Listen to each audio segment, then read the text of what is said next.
Rowdy boy Vijay Devarakonda, Ravikiran Kolla కాంబోలో తెరకెక్కనున్న rowdy Janardhan సినిమాలో హీరోయిన్ గా కీర్తి సురేష్ ను ఎంపిక చేసినట్లు సినీ వర్గాలు తెలిపాయి. తొలుత కన్నడ బ్యూటీ రుక్మిణి వసంతన్ను ఈ పాత్ర కోసం పరిగణించగా వివిధ కారణాలతో ఒప్పందం కుదరలేదని పేర్కొన్నాయి. ఈ చిత్రంలో ఆమె పాత్ర ఎక్కువగా గోదావరి మాండలికంలోనే మాట్లాడే కథ రూపొందినట్లు వెల్లడించాయి. రెమ్యునరేషన్ కూడా కీర్తి సురేష్ అడిగినంత ఇచ్చేందుకు సిద్ధమయ్యారట. ఈ సినిమా మొత్తం గోదావరి మాండలికంలో ఉండే అవకాశం ఉన్నట్లు చెబుతున్నారు. అయితే ఈ సినిమాకు కీర్తి సురేష్ గ్రీన్ సిగ్నల్ ఇచ్చిందా లేదా అనేది తెలియాల్సి ఉంది. ఇటీవలే బేబీ జాన్ మూవీతో బాలీవుడ్లోకి ఎంట్రీ ఇచ్చింది. తేరీ మూవీకి రీమేక్గా తెరకెక్కిన ఈ మూవీ డిజాస్టర్గా నిలిచింది.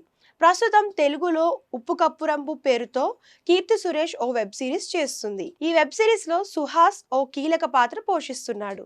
2023లో వచ్చిన దసరా, బోళా శంకర్ తరువాత తెలుగులో సినిమాలు చేయలేదు కీర్తి. ప్రస్తుతం హిందీ, తమిళ సినిమాలతో బిజీగా ఉంది.